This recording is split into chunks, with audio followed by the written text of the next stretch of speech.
নমস্কার, আমি শুভাশিস রায় কথা বলছি। আজকে আমি আপনাদের সামনে একটা নতুন বিষয় নিয়ে আলোচনা করতে চাচ্ছি।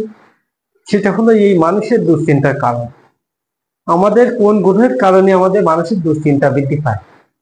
সব থেকে যে বিষয়টা আমি মনে করছি সেটা হলো আপনারা যদি চন্দ্র আপনার খারাপ থাকে, চন্দ্র যদি জন্মকুণ্ডলিতে খারাপ থাকে, চন্দ্র মনের কারক। যদি চন্দ্র আপনার সমস্যা থাকে গ্রহটা, তাহলে আপনার কিন্তু মন মানসিকতার দিক দিয়ে খুবই বিভ্রান্তকর সৃষ্টি হবে। এবং আর একটা সমস্যা দেখা দেবে, সে আপনার বন্ধু বান্ধব, এদের কাছ থেকে আপনি কিন্তু খারাপ ফল আশা করবেন। এরা আপনাকে এড়িয়ে চলবে, আপনাকে অ্যাভয়েড করে চলবে। আর একটা জিনিস আসবে, সেটা হলো আপনার মা, শাশুড়ি, এরাও কিন্তু আপনার থেকে দূরে চলে যাবে। এরা আপনার সমস্যার কারণ হয়ে যাবে। এবং যদি আপনার চন্দ্র ভালো না থাকে, তাহলে আপনার নিকটতম আত্মীয় থেকে আপনি সবসময় জন্য বঞ্চিত হয়ে থাকবেন।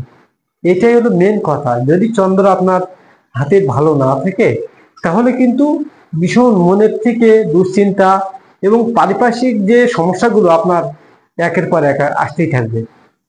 সহজ কথা, আমরা মায়ের কোলে জন্ম নিই, সেই মা আমাদের কেন দূরে দূরে যায়? এটা একটু ভাববেন, যে বিষয়টা আমাদের ভাবনার মূল কেন্দ্রবিন্দু। যে মা আমাদেরকে 10 মাস 10 দিন ধরে জন্ম দিল, সে মা আজ কেন আমার থেকে দূরে যাচ্ছে? তার কারণটা কি? এটা কোনো জ্যোতিষী আজ পর্যন্ত এ বিষয় নিয়ে আলোচনা করেনি।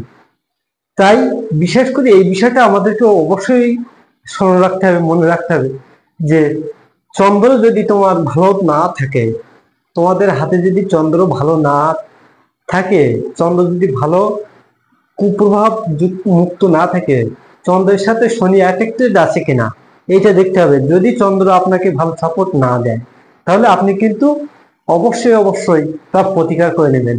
প্রতিকার বিহীন আপনি চন্দ্র যখনই থাকবেন, আপনার বন্ধু বান্ধব, মা, আত্মীয়, স্ত্রী, এদের থেকে আপনি আঘাতপ্রাপ্ত হবেন।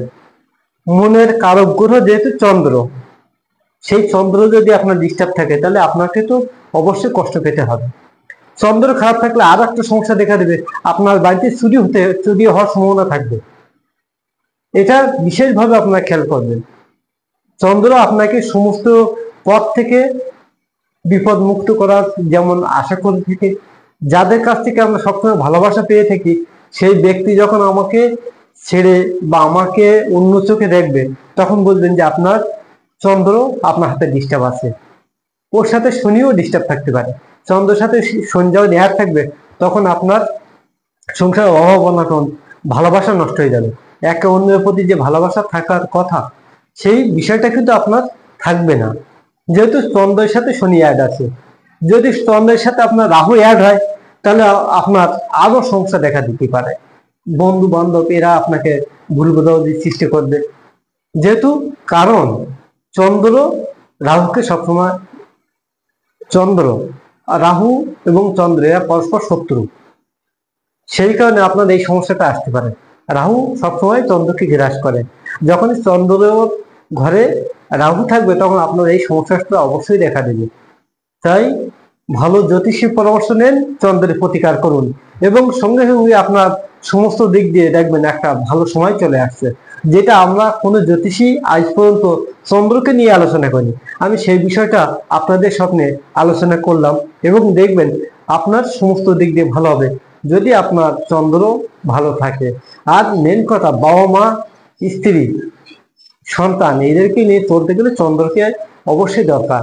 কারণ চন্দ্র যখনই আমাদের মনের কারক, সেরকমই চন্দ্র যদি ভালো থাকে, আপনার হাতের অনেক খারাপ প্রভাবও কেটে নষ্ট হয়। যেহেতু চন্দ্রের সাথে মায়ের তুলনা করা হয়, চন্দ্রের সাথে মা দুর্গাকে কম মানে তুলনা করে থাকি আমরা। চন্দ্র মানে মা, সেটাকে যখন আমরা ভাবি, সেটাই হচ্ছে চন্দ্রের প্রতিকার। সেই মা যখন তো আপনার থেকে বিমুখ হবে, তখন আপনার কষ্টে তার শেষ থাকবে না। তাই আপনারা চন্দ্রের প্রতিকার অবশ্যই করবেন। আজ এখানে আমি আমার বিষয়টা শেষ করলাম।